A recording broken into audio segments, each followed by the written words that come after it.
Voalohany indrindra efa vely rano nataon'ny filoham-pirenena le hoe fahaleovantena ara-tsakafo.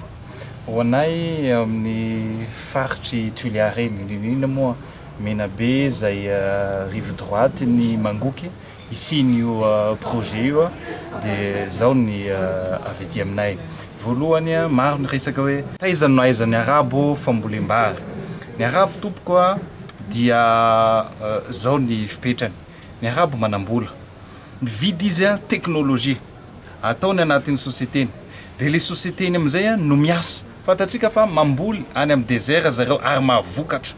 Zavatra tsy fivokatra amin'ny tany mafana reny hoentiny ary voavolony. Aty amintsika zany hatramin'izay dia le fambolena nentim-paharazana. Manao lasaritsika, manao voly antavitsika sensisa zay no teknôlôjia ka tsy nahampy atsika zay rehetrarehetra zay marina fa efa namboly eo ny dadabentsika ny razabentsika fa tsy nahampy atsika mila importation vary foana atsika isa-taona zany dia le vary kely azo eo iny no amidy eny an-tsena dia mbo tsy tonga akory ny fambolem-bary manaraka efa lany efa mitrosa le tantsaha ka amin'izao fotoana zao zany mitondra teknôlôjia reto olona reto mitondra fahaiza-manao reto olona reto hiady zahay zanaky Tuiliara reto amin'izao fotoana zao mba tena hoe isy ho tanteraka any aminay tokoa le fampandrosoana satria raha zany 60 000 hectares zany tompo classe Tsokobavy no ataoko hoe mahavokatra vary dia sopotry Madagasikara any Tuiliara ary azadiny fa misy pont koa lalana koa amboarina iny ao amoahana zany vokatra rehetrarehetra zany 900 mètres le pont zany hoe pont farany lehibe indrindra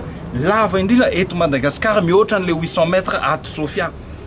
Na izany zavatra zany efa isintona fizahan-tany efa itindro ary iteraka asa be dia be reo olona ireo tsy hitondra arabo na hitondra sinoa na hitondra olo-kafa avy any ambadikany fa zanaky ny tany zanaky ny tanàna na avy eto Antananarivo zany na ny olona efa any zany na avy ao Fianaratsoa zany no hampiasany satria mila main d'œuvre be dia be zany 60 000 hectares zany c'est énorme tena mila tanana maro miasa zany ka iteraka zany rehetrarehetra zany fampandrosoana ary fananana teknôlôjia vaovao ary asa koa ho an'le tanora mba tsy hisy nialatra zahay rehetrarehetra reo dia malala tsara satria avy any amin'ny toerana rehetrarehetra reny.